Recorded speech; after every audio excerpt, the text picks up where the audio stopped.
Story 1. Someone used my fire. This happened somewhere in the Kentucky Appalachian backcountry off an old logging trail. I say it like that on purpose because I don't want to get more specific, and also because if you know those roads, you know how easy it is to end up farther out than you meant to. I was in my early 40s when this happened, right in the middle of my divorce.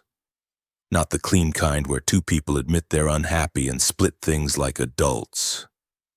I mean the humiliating kind where you find out somebody has been lying to you for years, and you start replaying whole chunks of your life like bad security footage. I was already struggling with the realization that I'd ignored obvious warning signs in my marriage.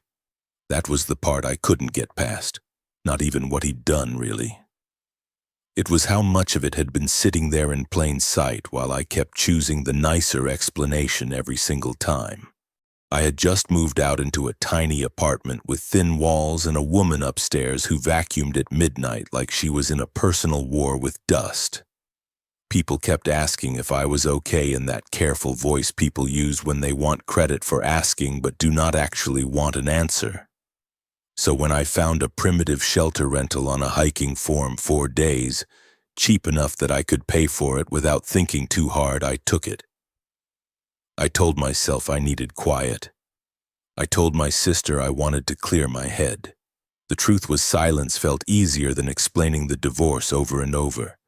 I am not somebody who likes being alone outdoors. I like hotels.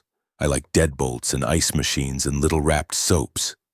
But this shelter was the only place I could afford after moving out. And I had this stubborn feeling that if I could spend 4 days by myself in the mountains, maybe I'd stop feeling like a person who had missed every obvious sign in her own life. So I packed canned food, borrowed camping gear from a coworker who kept saying, "You'll love it," and I brought 3 old paperbacks that had been sitting in a box since college. I wore an old green rain jacket with a broken zipper pull and drove out there in steady October rain with my windshield wipers making that dry little hiccup on the turns. By the time I parked, everything I owned smelled faintly like wet fabric and old coffee. The hike-in was long enough that I started resenting the shelter before I even saw it. 8 miles, mostly along an old logging trail, then narrower paths through rhododendron tunnels where the branches crowded in so tightly they brushed both shoulders at once. No cell service at all. Nothing on my phone except the little empty bars and a reflection of my own face looking more tired than I thought I did.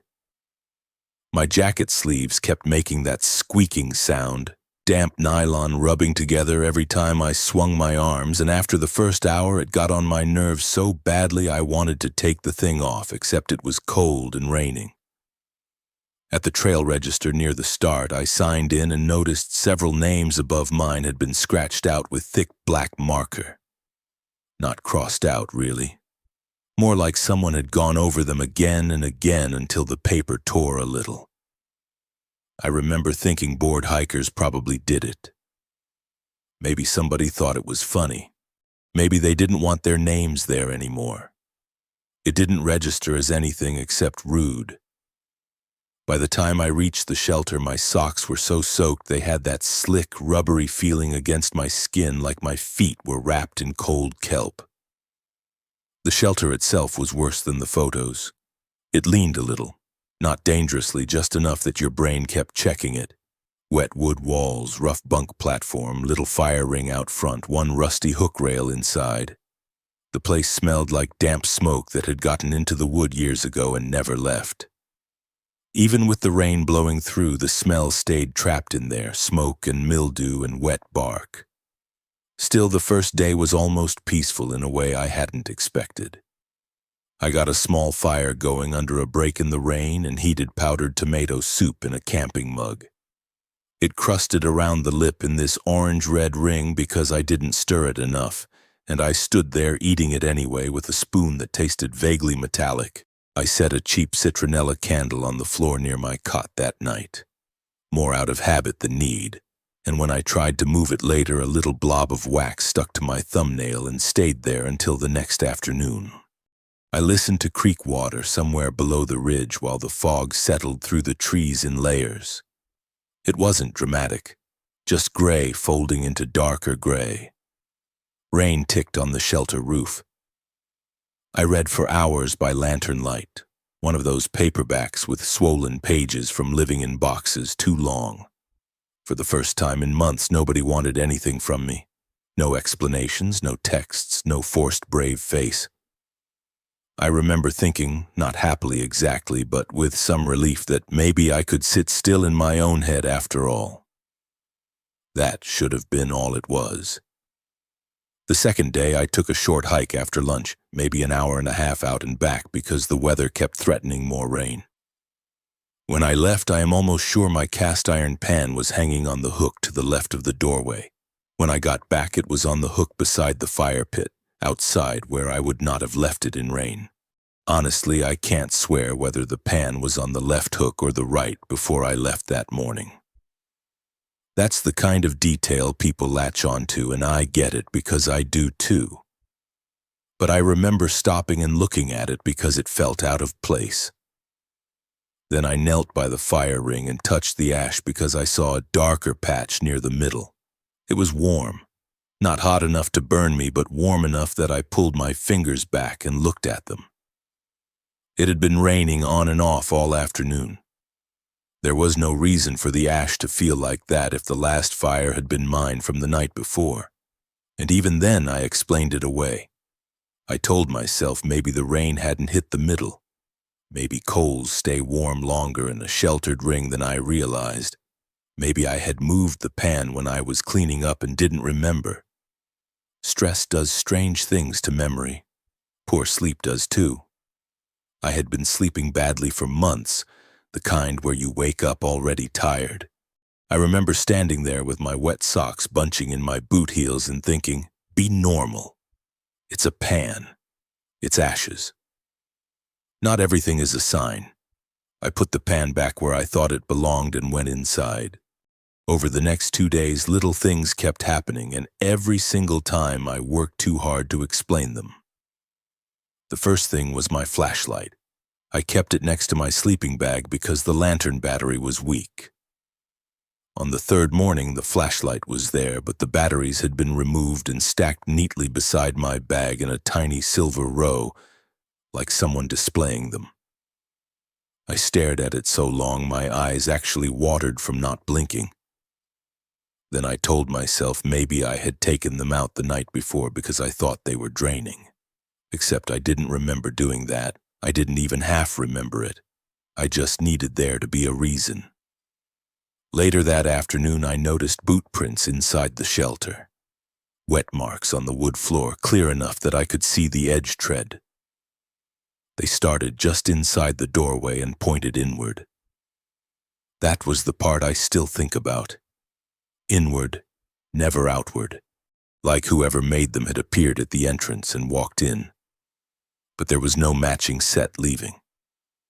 I bent down and touched one because that made sense to me somehow, as if my fingers would tell me anything. The wood was still damp. I kept assuming stress from the divorce was making me obsessive about tiny details. That line went through my head all day, almost word for word, because it sounded responsible, balanced, like the kind of thing a sane person would think. I didn't want to become the woman alone in the woods convincing herself of nonsense because her life had blown apart. I didn't want to be that person. The third thing happened that evening, and that's when I should have left. I had been reading outside for a while because the rain finally let up. One of the old paperbacks, pages foxed and soft, the kind of book that smells like a thrift store. I underlined a sentence in pen without really thinking about it. Something about not knowing when a room stopped being yours. It made me wince a little because of course it did, and I closed the book and shoved it into my sleeping bag when I went for a walk down toward the creek. I zipped the bag mostly closed because the air was damp. When I came back, there was a folded page under my backpack, not a random scrap, a page torn cleanly from that same paperback. Folded into a square and tucked halfway under the pack strap so I'd see it. And when I opened it, it was the page with the sentence I'd underlined that morning. I felt my stomach drop in that slow, sick way where your body understands before your mind does. My hands got clumsy. I kept unfolding and refolding the page like maybe that would change what I was looking at. I should have left after finding the folded book page instead of trying to rationalize everything. Instead, I stood there making excuses for somebody I hadn't seen. Maybe it had been loose already. Maybe it tore when I shoved the book into the bag. Maybe the page slipped out somehow and blew around and folded under the backpack. None of those explanations were good, and I knew it, but I was so embarrassed by how paranoid I sounded in my own head that I stayed. That's the worst part. It wasn't bravery. It wasn't even stubbornness exactly. It was shame. I didn't want to drive back to civilization and tell people I fled a rented shelter because of a moved pan and a torn page. I could hear how that would sound. I could see my own face saying it. So I stayed one more night. I cooked almost nothing after that, just crackers and canned peaches because I didn't want to be outside by the fire ring longer than necessary. The mug still had dried tomato soup around the rim. My jacket sleeves squeaked every time I moved. There was wax still stuck under my thumbnail from the citronella candle, and I remember scraping at it with the edge of the spoon because focusing on that felt better than focusing on the shelter. I checked the lock twice before lying down. It was a simple latch and padlock arrangement on the door. Cheap, old, more symbolic than secure. The rain came back just after dark, harder this time, steady enough to flatten every other sound. I lay there in my sleeping bag with the lantern turned low and watched water move down the inside edge of the doorway where the frame had warped. I kept telling myself I would leave first thing in the morning. At some point I must have slept. What woke me up was chewing. Not loud, not frantic, just a quiet, wet chewing sound from near the fire pit, close enough that for a second my half-asleep brain tried to place it as an animal outside. Then I opened my eyes and understood the sound was inside the shelter. The lantern had burned down to almost nothing, just enough yellow light to shape the doorway and the end of my cot. There was somebody crouched a few feet from me, thin, knees up high, shoulders narrow under what looked like layered wet clothes. They were bent over one of my opened food containers, eating directly out of it with their fingers. I didn't scream. I wish I could say I did something useful, but my whole body just locked. I pulled the blanket up without meaning to, like I was 8 years old and cloth still counted as protection. My legs stopped working the way legs are supposed to work. I could feel my pulse in my teeth. The figure looked up at me. That was the part that broke every explanation I had left, because there was no surprise in the face, no startle, no, "Oh, you woke up." Just this calm, flat stare like we were both exactly where they expected us to be. The person was filthy, or maybe just rain dark, hard to tell in that light. Their mouth was shiny with oil from my food. I could hear them breathing through their nose. We stayed like that for maybe 3 seconds, maybe less. It felt long enough for me to understand one awful thing very clearly, which was that this was not a first-time accident. Nobody moves that comfortably in a stranger's shelter on their first try. Nobody opens food in the dark and crouches beside a sleeping person unless they've been inside before. Repeatedly. While I slept, then they backed away. Not standing up right away, just that same crouched movement, smooth and deliberate, until they passed through the doorway into the dark beyond it. And outside, just beyond the reach of the lantern, there was at least one more silhouette already waiting. I know how that sounds. I am telling you what I saw. One shape off to the right of the entrance, motionless, tall enough that the branch line broke around it. Maybe another farther back. I can't honestly swear to more than one, but I know the one by the doorway was not alone because the person who'd been in the shelter turned their head slightly toward something before moving again, like they were checking with someone else without speaking. I still didn't move. That is the part I hate admitting. I stayed under that blanket holding the top edge so tight my fingers cramped. I could smell old smoke and wet wood in the open food container, something salty and stale. Rain hit the roof. Somewhere outside, one small stone clicked against another. I kept waiting for them to come back in. Every second that passed made it worse because now I knew they had probably been in there on the other nights too. Moving things, using the fire, touching my belongings while I was zipped inside my sleeping bag inches away. Eventually the chewing stopped. The rain kept going. I don't know how long I lay there before the sky started turning from black to that dull iron gray before dawn. But when there was enough light to see the doorway fully, I got up and left almost everything. I didn't pack properly. I shoved my keys in my pocket, grabbed my wallet, my phone even though it was useless out there, and one dry pair of socks. I left the lantern, the pan, half the food, one of the books, the citronella candle, even the borrowed camp stove. My hands were shaking so badly I dropped the car key twice before I even got down from the shelter. On the trail out, every sound behind me felt deliberate even when it was probably just water coming off leaves. My mouth tasted metallic. My shoulders hurt from holding them up around my ears for 8 miles. By the time I reached my car, my socks were soaked through again and my lower back was cramping. I locked the doors before I even started the engine, then sat there listening to the tick of cooling metal and my own breathing. I kept expecting to see somebody step out of the trees. Nobody did. I called the local sheriff's office once I got enough signal on the main road. Later that day, deputies went out to inspect the shelter. Deputies discover makeshift sleeping areas beneath the shelter floorboards and suggest squatters had likely been entering for weeks. That was the official response. Unauthorized occupancy, squatters, signs of food storage, bedding shoved into the crawl space under the structure, entry points where boards had been loosened underneath. They asked if anything had been stolen. I remember almost laughing at that, not because it was funny, but because it was such a normal question next to what I was trying to explain. What do you even call it when someone doesn't steal from you so much as live around you without your knowledge, use you, study you, wait for you to sleep? I went back once with a deputy to collect what I could. Some of my stuff was still there. Some wasn't. The paperback with the torn page was gone entirely. The shelter listing disappeared from the hiking forum within a few weeks.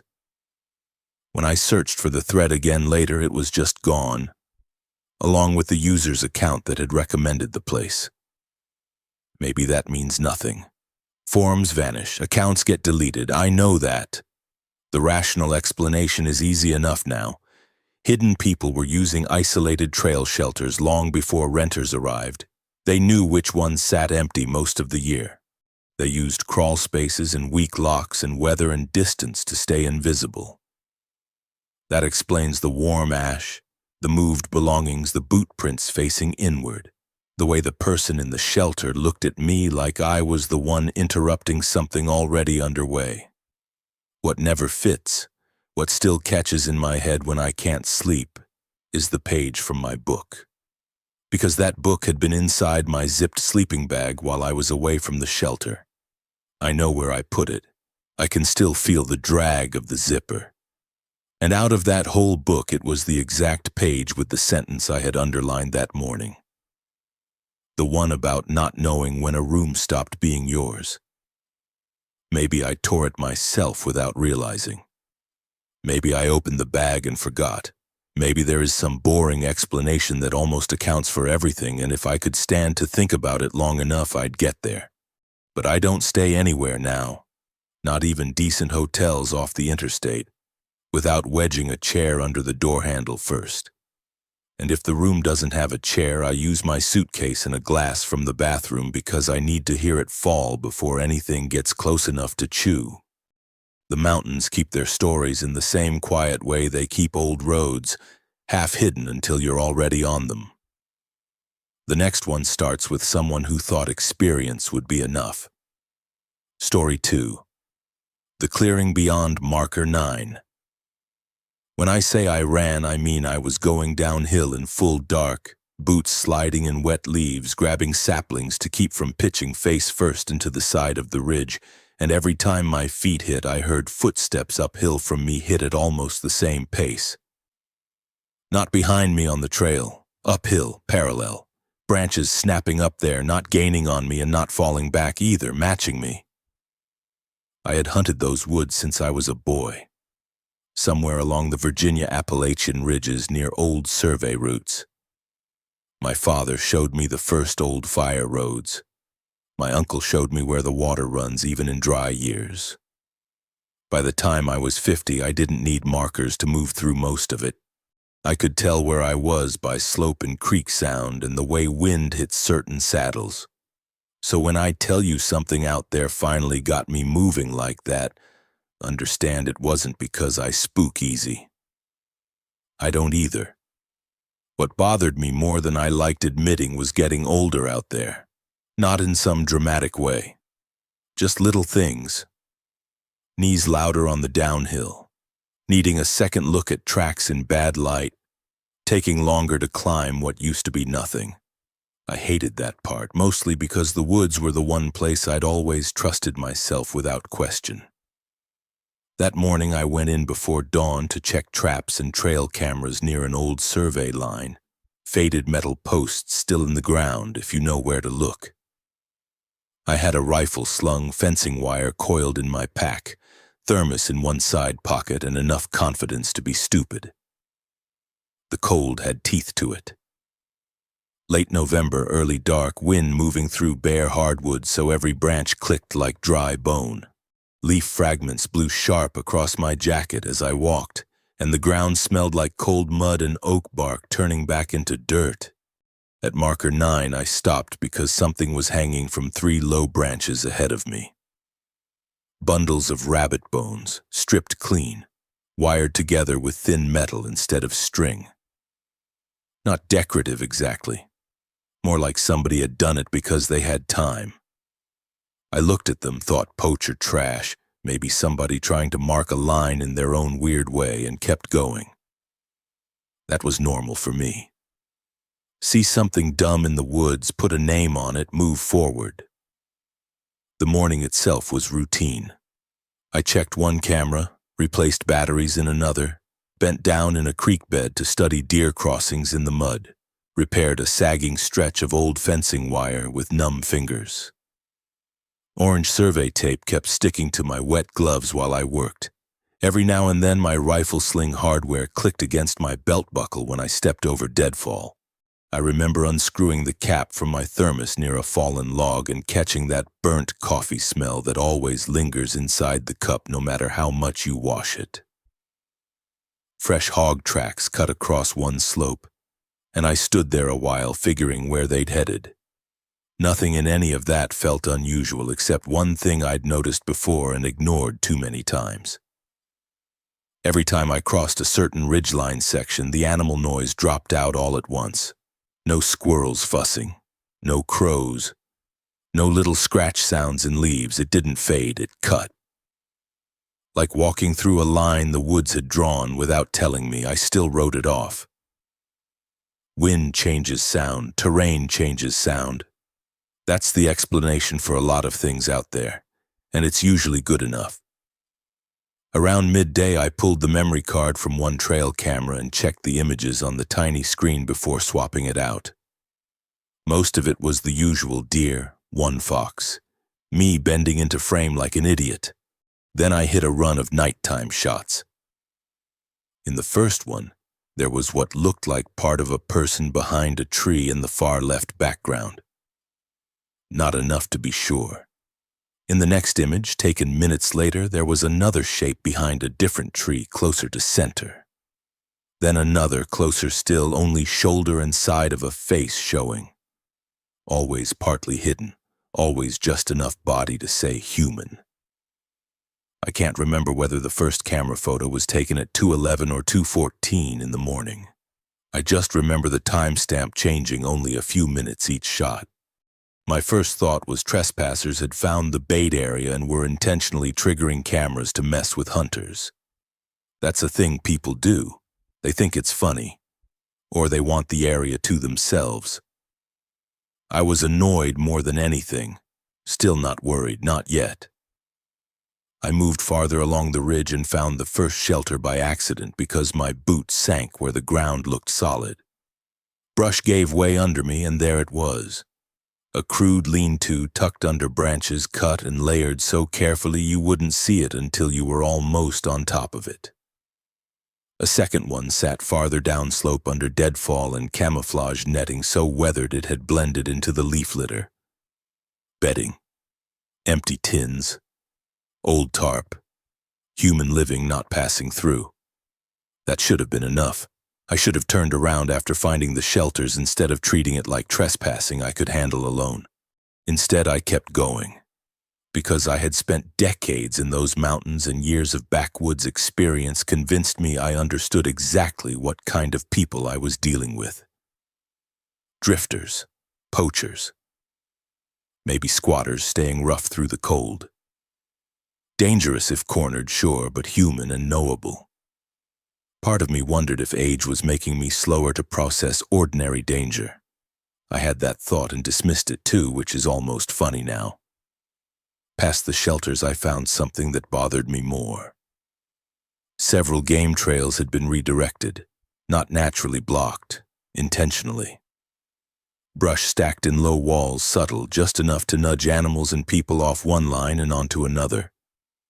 If you didn't move those woods often, you might not catch it. I did. Somebody had been shaping travel. Those redirected paths all funneled toward a small clearing I hadn't paid much attention to before.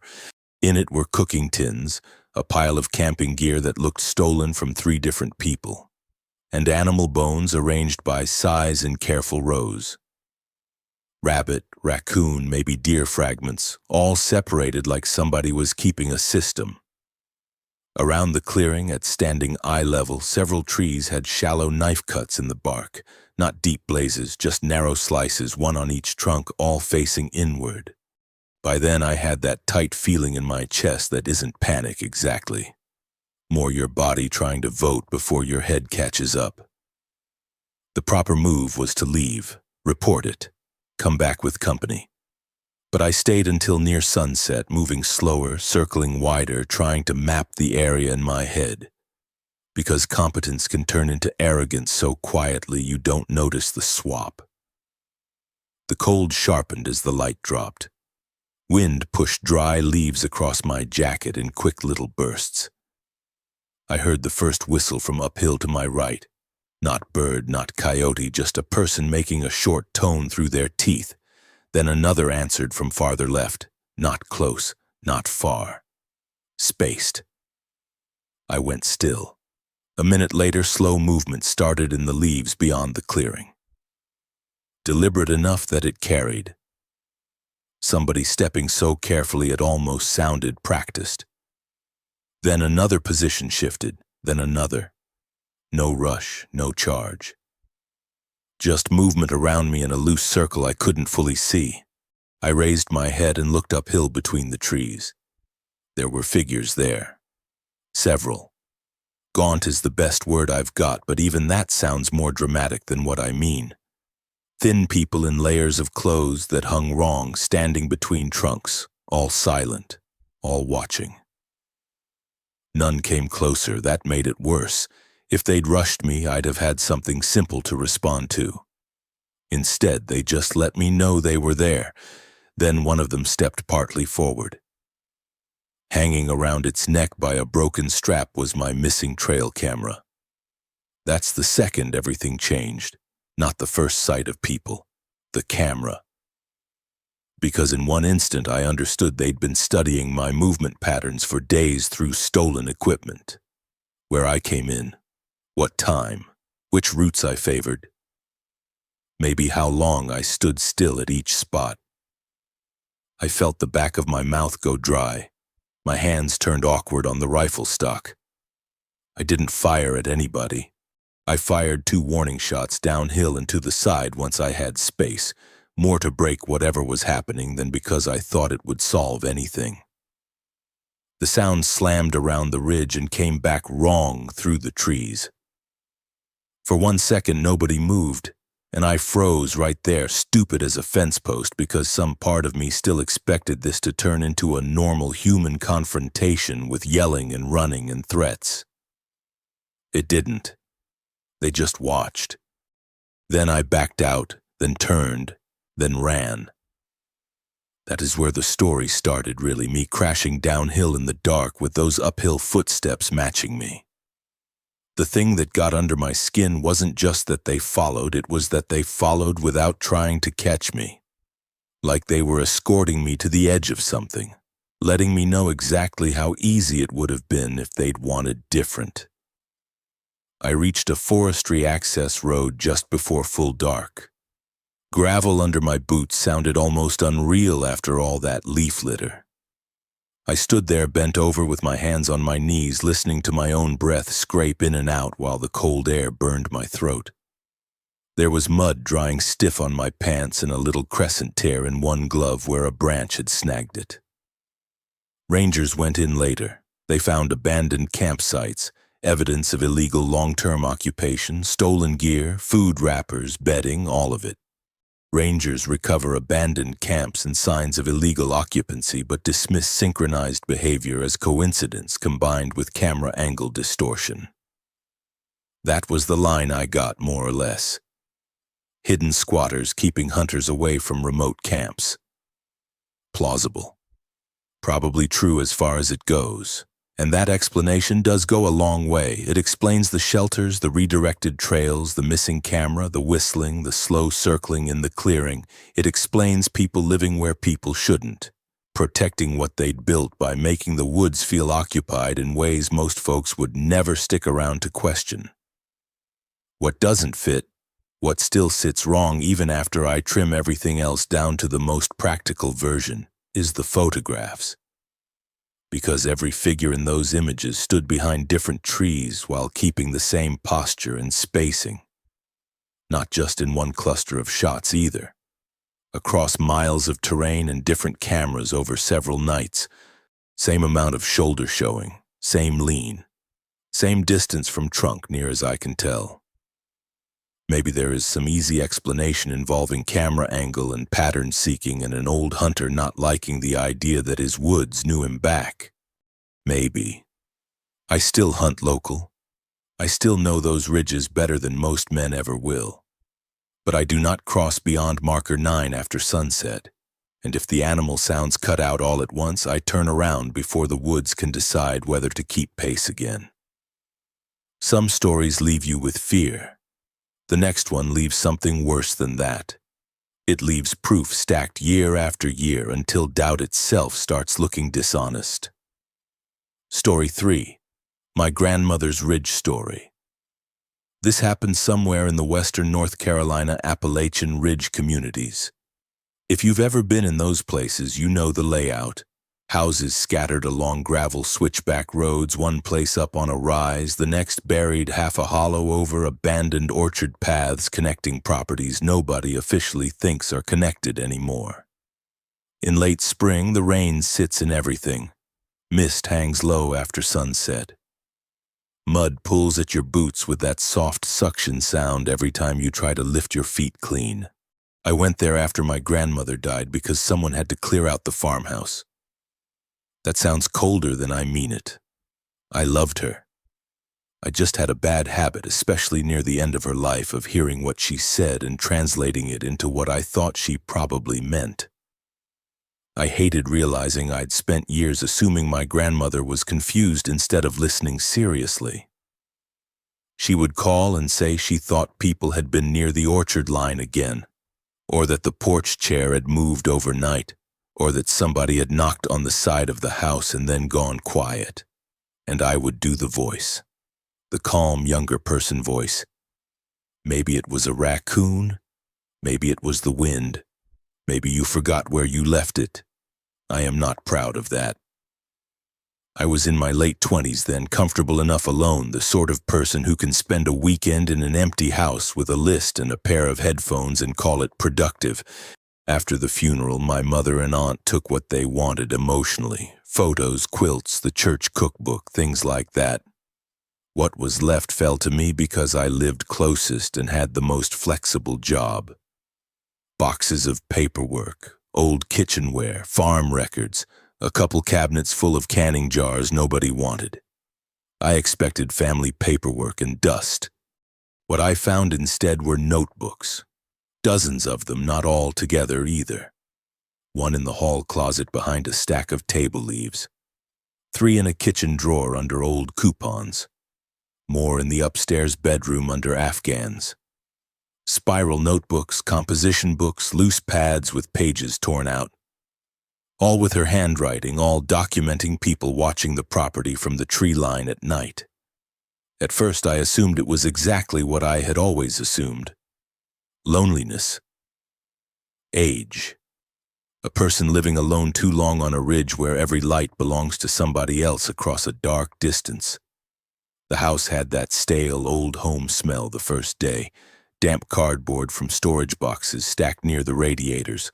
Old wallpaper paste, whatever had seeped into the floorboards over 60 years.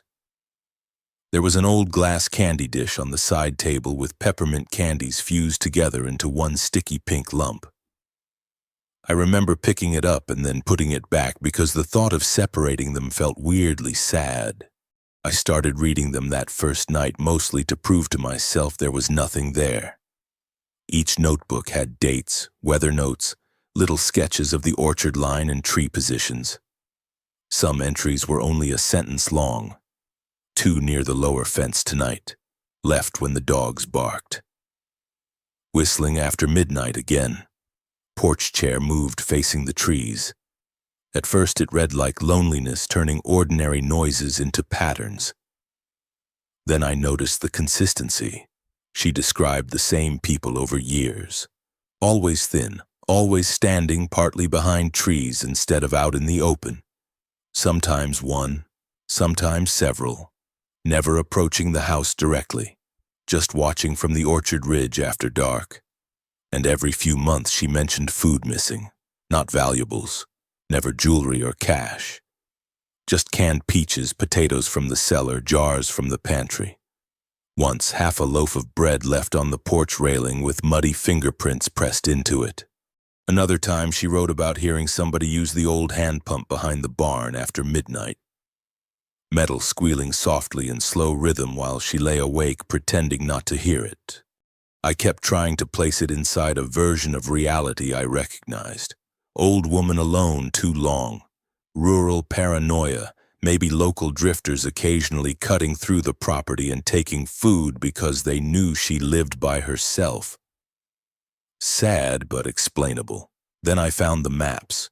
Folded between notebook pages were rough hand-drawn layouts of the ridge property, orchard rows, creek bends, old fence lines, certain trees marked with little X shapes in pencil. Along one edge she had written, "They never cross open ground unless they know where you are looking from." That sentence bothered me more than it should have. The farmhouse itself sat high enough on the ridge that the back windows overlooked most of the orchard slope. During daylight it looked harmless, wet grass, fog drifting low between trees, rusted barrels near the shed. But once evening came, the distance behind the house changed shape. The orchard stopped looking abandoned and started looking occupied by absence itself. All those narrow trunks standing in rows with dark gaps between them. The second night I stayed there, rain moved in hard after sunset. The house creaked constantly in weather like that. Pipes ticking, wood settling, branches scraping shingles. I made coffee too late in the evening just to stay busy and spent 3 hours sorting receipts at the dining room table while an old yellow lamp hummed beside me. Around 11 I heard knocking, 3 soft taps against the outside wall near the kitchen. Not the door, the wall itself. I froze with a stack of papers in my hands, listening to the rain. A minute passed. Then it came again. 3 slow taps. I remember actually laughing under my breath because I could feel myself becoming my grandmother in real time, hearing things, assigning meaning, letting isolation work on me. Still, I checked the windows. Nothing outside except fog and wet darkness hanging over the orchard. Before bed, I locked both doors twice anyway. I told myself that was normal. The next morning, I walked the orchard path mostly to prove there was nothing out there. Wet mud sucked at my boots and low branches brushed cold water onto my sleeves every few steps. Halfway down the ridge, I found footprints near the old fence line. Bare footprints, adult-sized. The mud still held clear toe marks. I crouched there staring at them longer than I should have. My first thought was drugs, homeless camps, maybe somebody mentally ill living rough nearby. That explanation felt unpleasant but manageable. Then I noticed the tracks stopped abruptly near the trees. No return prints, no continuation I could follow. Just impressions ending where the woods thickened. That bothered me enough that I turned back early. Inside the house, I found another notebook I hadn't seen before tucked into the drawer beneath the telephone stand. This one was newer than the others. Final years. Handwriting shakier. One entry read, "They know when someone new is here because they stop hiding as carefully." Another, "Do not whistle back." I wish I could explain why that line unsettled me so badly, but sometimes a sentence lands wrong in your body before your mind catches up. That evening, the electricity flickered twice during the storm. Long enough each time for the house to fall completely silent before the refrigerator motor kicked back on. I heated canned soup on the stove because I didn't feel like driving down the ridge road in rain for food. Tomato soup again, weirdly enough. The smell mixed with damp wood and old wallpaper paste until the whole kitchen smelled warm and stale at the same time. Around midnight, I woke to the sound of glass clinking downstairs. Not breaking. Touching. A soft, careful tap like bottles nudging together. I lay there holding my breath, listening. Another clink, then cabinet hinges. Slow, measured. I got out of bed and moved to the top of the staircase.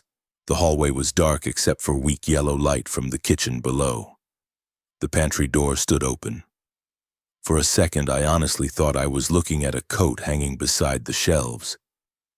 Then it moved. Someone was standing inside the pantry space with their back partly turned toward me. Thin shoulders under layered dark clothing. Mud dried along one pant leg. One arm reaching slowly across the shelf like they already knew where things were kept. I couldn't move. The person picked up one of the mason jars from the lower shelf and held it close to their face, studying it in the dim light. Then they turned their heads slightly.